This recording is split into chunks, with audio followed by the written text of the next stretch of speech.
안녕하세요. 저는 평범한 가정의 60대 가장입니다. 은혜 갚은 까치 이야기들 다들 아시나요? 그 이야기가 실제로 저에게 일어났어요. 그 감사한 마음을 함께 나누고자 이렇게 글을 적습니다. 저에게는 걸음마 떼기 시작할 때부터 함께 자라온 오래된 고향 친구가 있었습니다. 참 성실한 친구놈이었는데 어느 순간 그 친구가 도박에 손을 대기 시작하더군요. 정만아, 너 혹시 돈 좀 있냐? 돈? 얼마나? 무슨 일 있는 거야? 아니, 공과금이 조금 밀려서 내가 금방 갚을 수 있거든? 다음 주면 갚을 수 있거든. 이 정도면 되는 거야? 이 정도면 돼. 고맙다. 나 이만 가볼게. 다음 주에 내가 갚을게. 고맙다. 문태가. 왜? 빨리 말해. 나 가봐야 해. 이번만 하고 이제 그만해. 너희 식구도 생각해라. 가봐.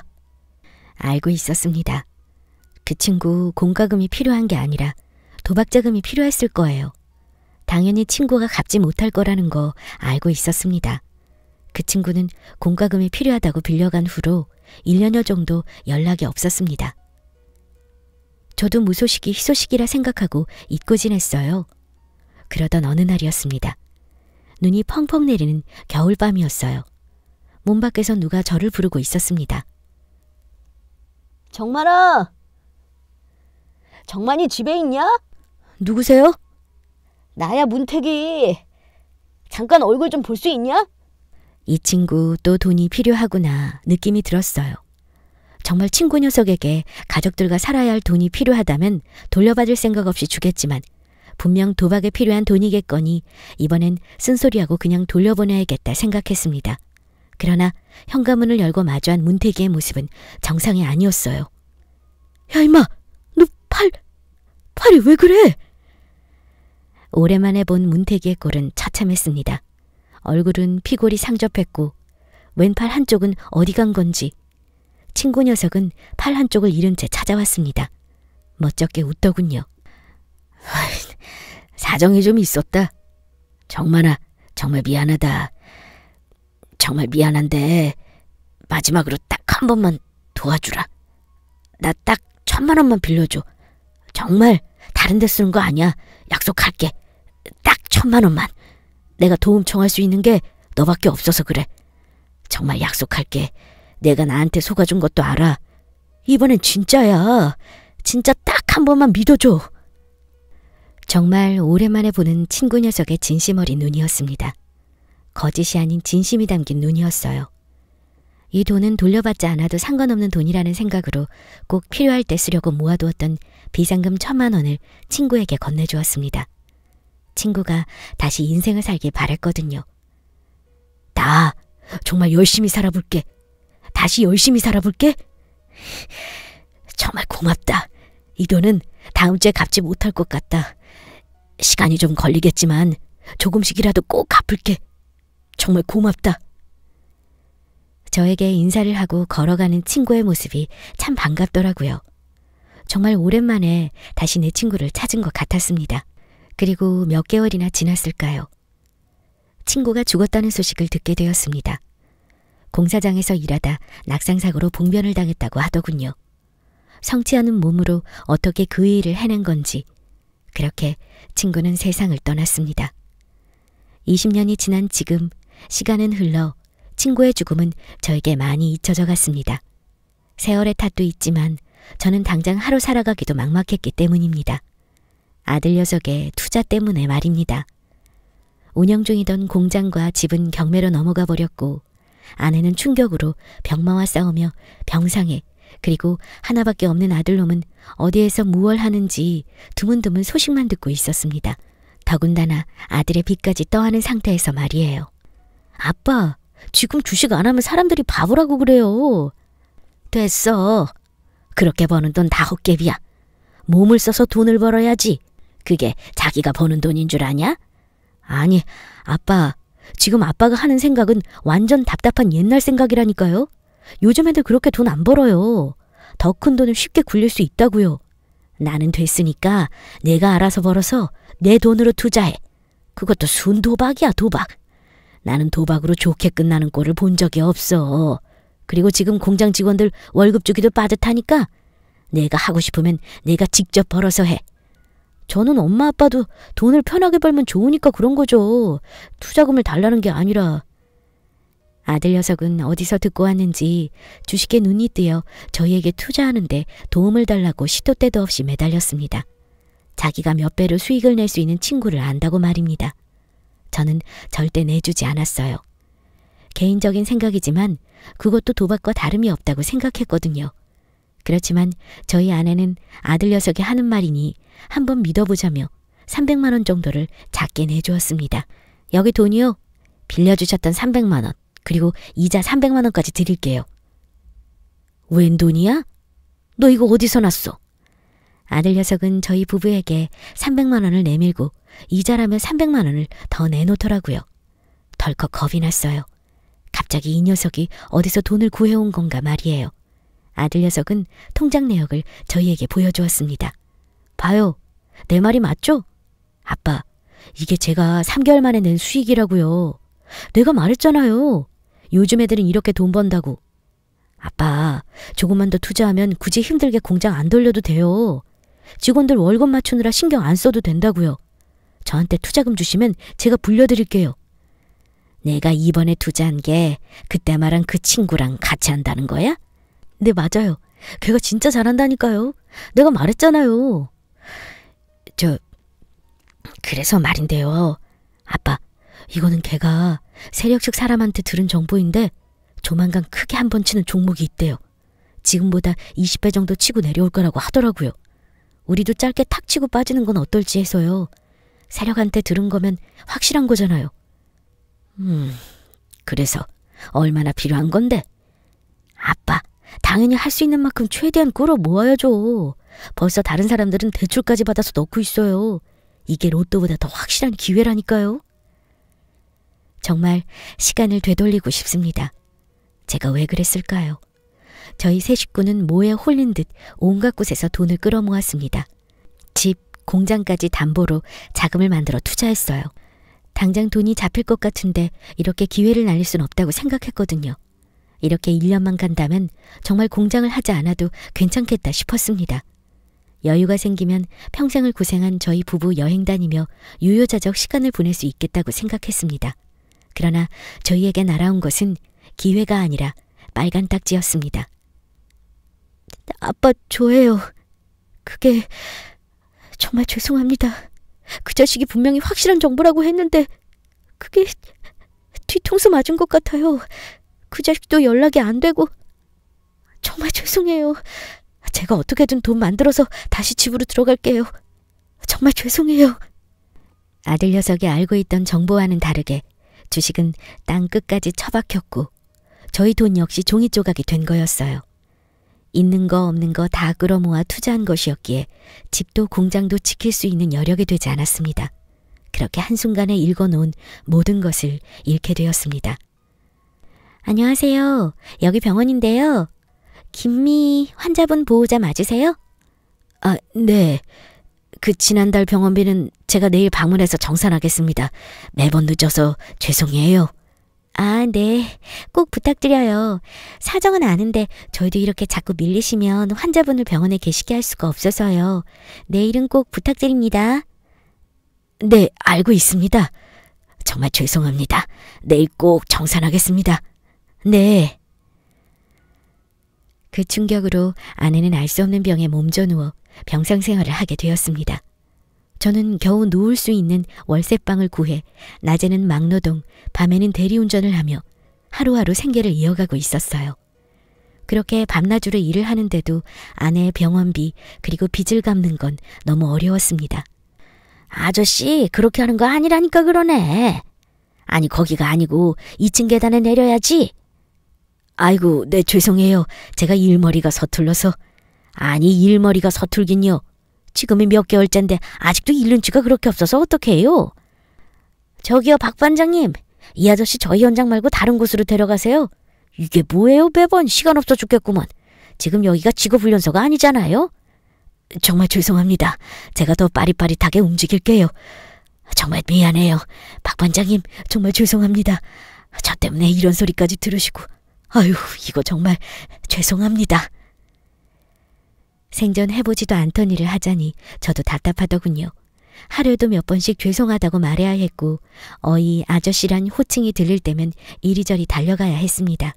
그래도 몸이 힘든 그 순간이 잡생각이 안 들어 그나마 몸을 쉴 수 있었어요. 오히려 저에게는 밤에 하는 대리운전이 더 곤혹스러웠습니다. 야, 너 이 새끼 일부러 지금 돌아가는 거지? 아니에요, 손님. 아까 말씀해 주신 주소로 내비게이션 따라가고 있습니다. 걱정 안 하셔도 돼요. 웃어? 이 양아치 새끼 이거.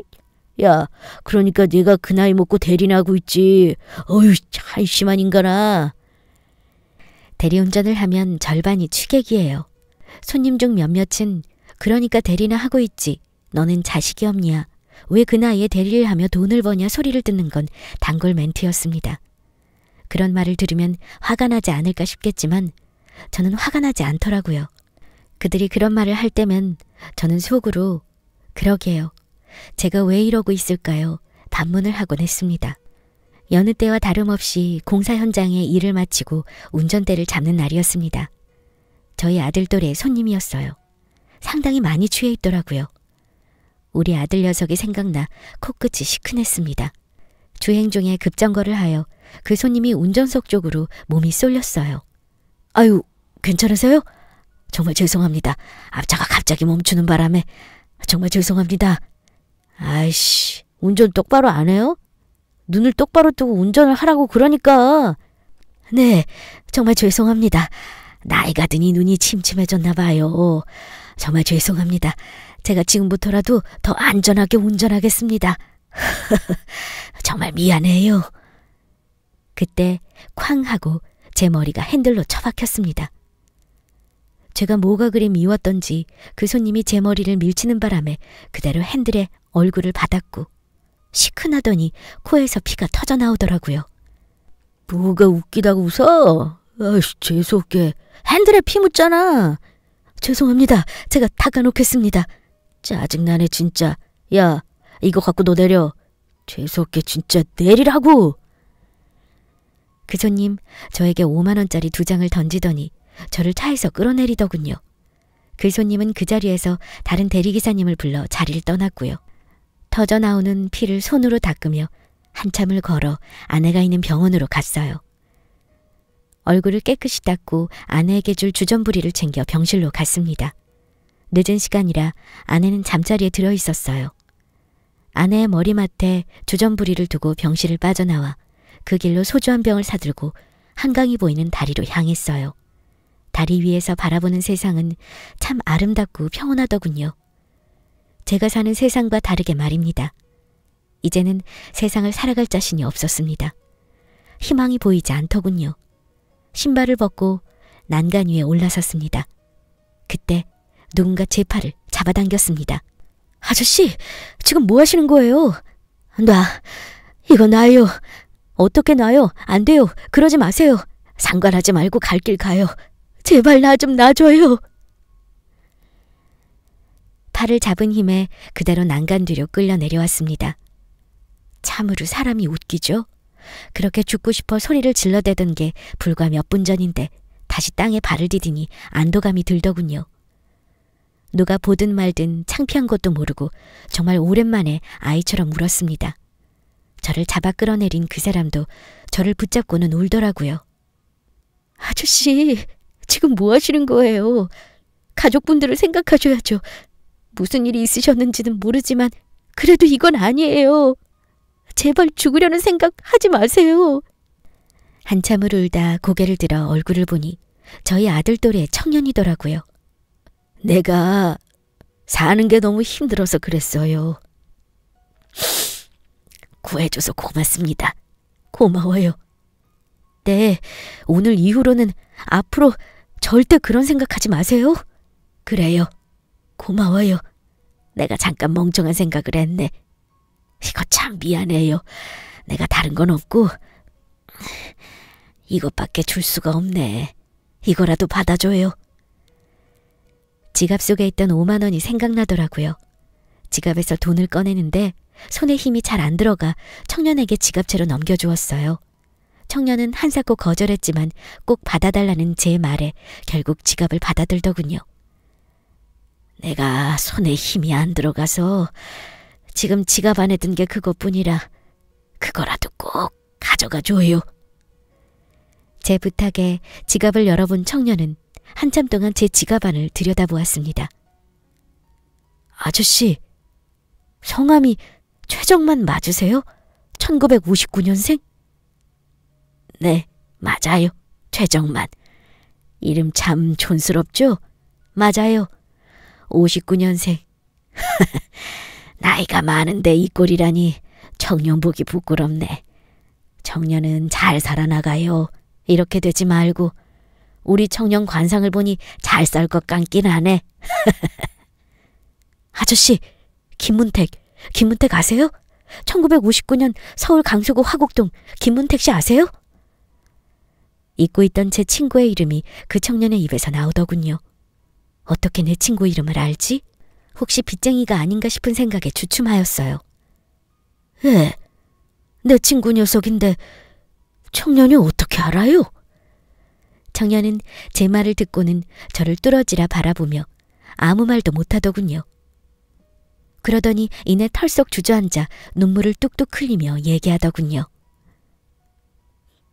안녕하세요, 아저씨.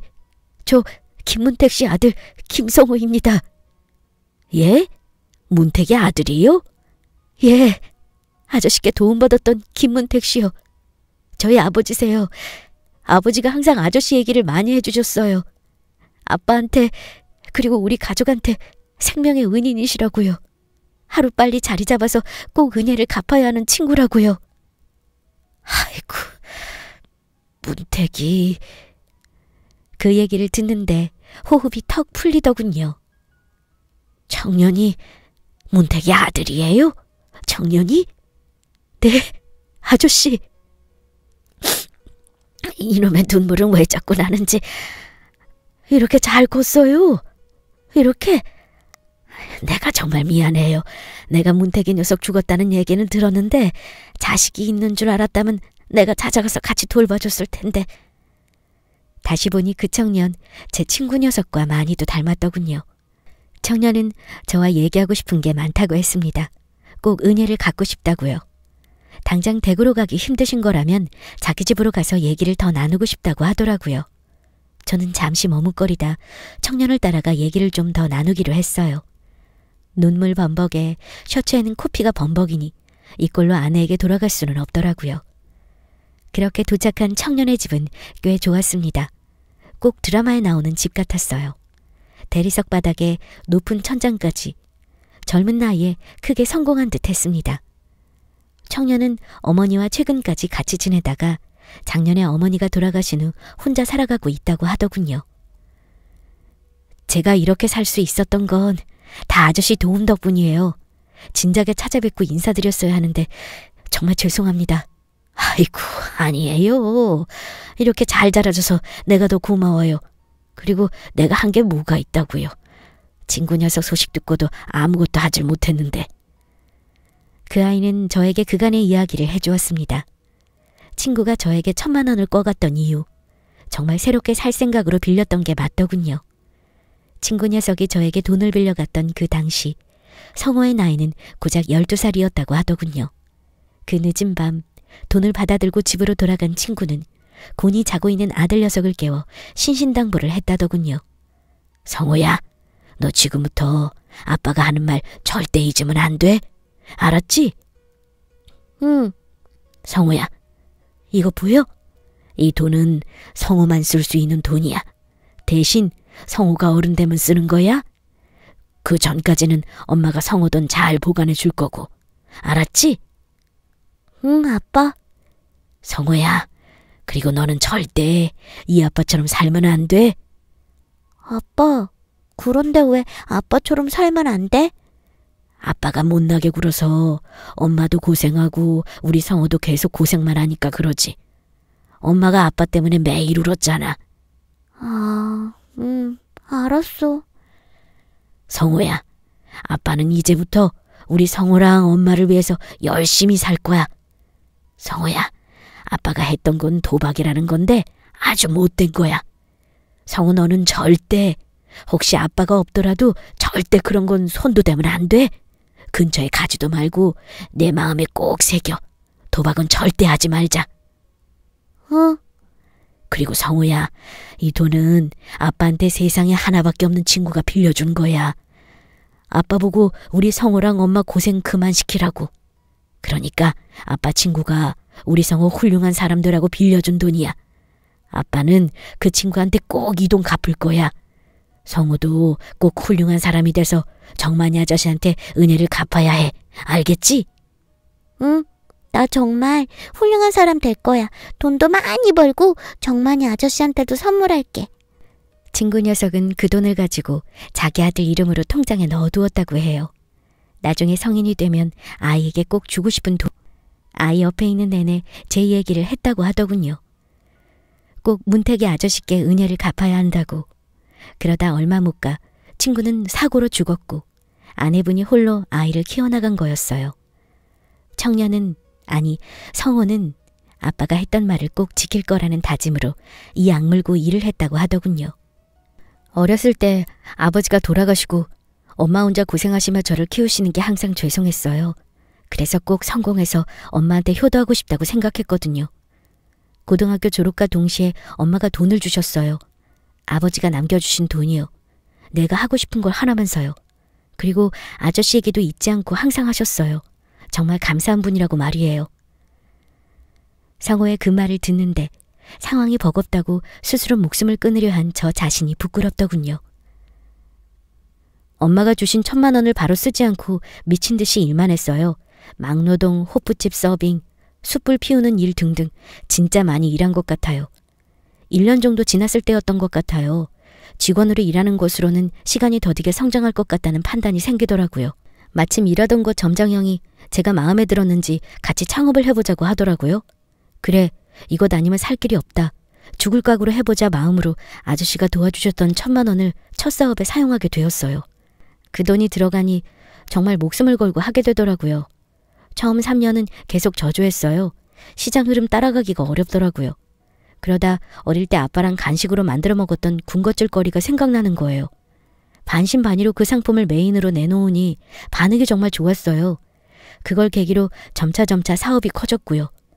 좀 더 빨리 성장했다면 진작에 아저씨를 찾아뵐 생각을 했을 텐데 제가 너무 늦었죠. 죄송해요, 아저씨.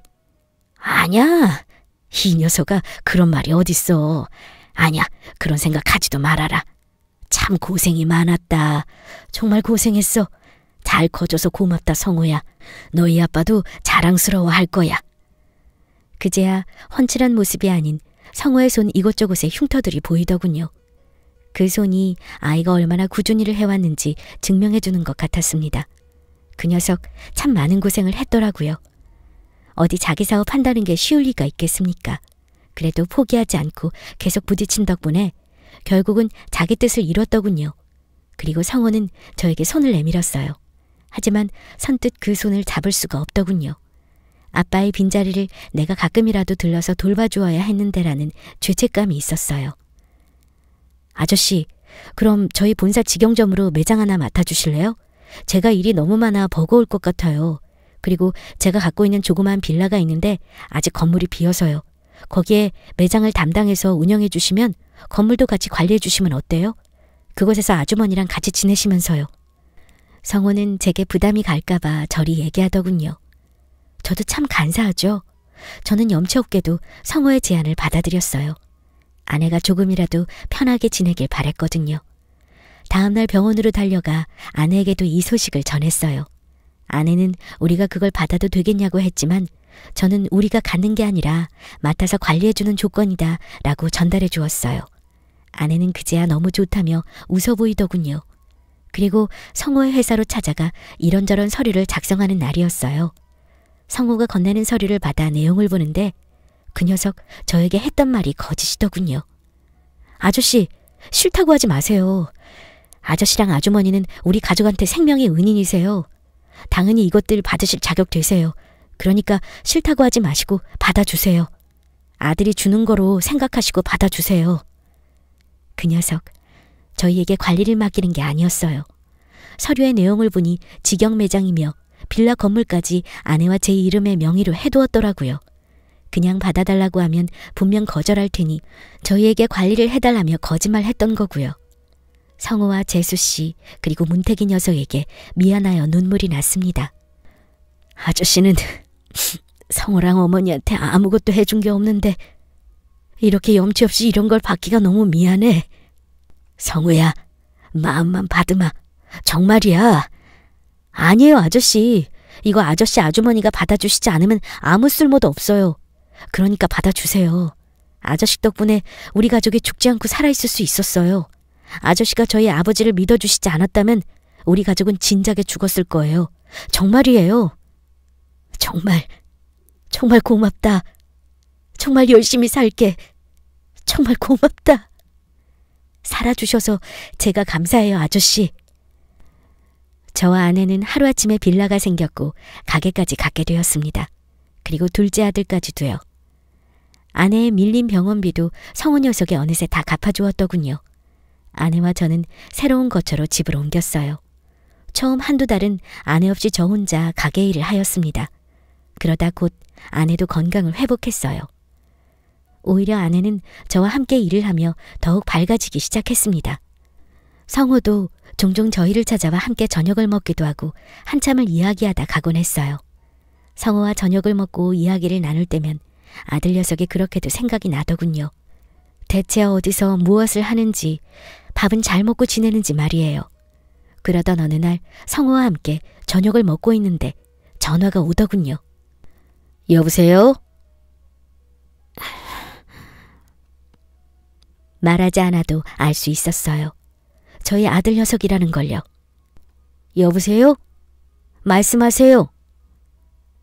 아빠, 저예요. 민준이. 잘 지내시는지 전화드렸어요. 아들 녀석의 전화에 안도감이 들었습니다. 잘 살아있었구나. 정말 다행이다. 그리고는 아들에게 집으로 돌아오라고 했어요. 성호를 만난 이후의 생활에 관해서도 얘기했고요. 성호는 아들 녀석을 바꿔달라고 하더군요. 그 녀석들 한참을 통화하더니 끊더라고요. 무슨 대화를 한 건지 성호를 바라보았습니다. 아저씨, 민준 씨는 지금 집에 오고 싶지 않대요. 부모님께 죄송하다고요. 그래? 부모 속도 모르고. 아들 녀석이 돌아오길 바랬는데 기운이 빠지더군요. 대신 우리 회사에서 일을 배우기로 했어요. 직원 복지로 사택을 제공해주고 있어요. 그래서 거기서 지내면서 일을 익히기로 했어요. 물론 민준 씨 업무 능력을 보고 정직원으로 결정 여부가 날 것이고요. 제가 옆에서 자주 들여다보며 소식 전해드릴게요. 민준 씨도 자기가 자리 잡힌 모습으로 찾아뵙고 싶대요. 저희 부부는 정말 고맙다며 성호의 손을 잡고 연신 고개를 숙였습니다. 하루아침에 저희의 세상이 암흑에서 세상 밖으로 나오게 된 거예요. 6개월 정도 지났을까요? 성호와 함께 익숙한 얼굴이 집으로 들어서더군요. 정말 오랜만에 보는 아들 녀석의 얼굴이었어요. 아들 녀석은 저희 내외를 보고는 엉엉 울더라고요. 너무 보고 싶었다고, 건강하셔서 정말 다행이라고 말이에요. 얼마나 고생 많으셨냐고요. 성호 말로는 아들 녀석이 정말 이 악물고 열심히 일했대요. 어떻게든 자리를 잡아야 한다고요. 그래야 부모님을 뵐 수 있다고요. 정말 오랜만에 가족이 모여있는 맛있는 식사를 할 수 있었습니다. 우리 가족은 그렇게 한참의 방황 끝에 다시 온전한 가족이 될 수 있었어요. 내 친구 문택이 덕분이에요. 이 정도면 은혜 갚은 까치 이야기의 주인공이 제가 아닐까 싶어요. 다시 한번 나에게 삶의 기회를 준 내 친구 문태기에게 정말 고맙습니다. 오늘은 문태기의 기일이라 다 같이 모여 제사를 지냈어요. 그 녀석이 좋아했던 달고나도 상에 올려보았습니다. 오랜만에 좋아했던 달고나 실컷 먹어보라고 잔뜩 올려보았네요. 꿈에라도 한번 찾아와주면 정말 고맙다고 인사를 하고 싶은데 그 녀석은 나타나주질 않네요. 오늘따라 더욱 문태기가 생각나 이렇게 글을 적어보았습니다. 정말 고마운 친구야. 열심히 살아갈게. 우리 잘 지켜봐줘. 고맙다.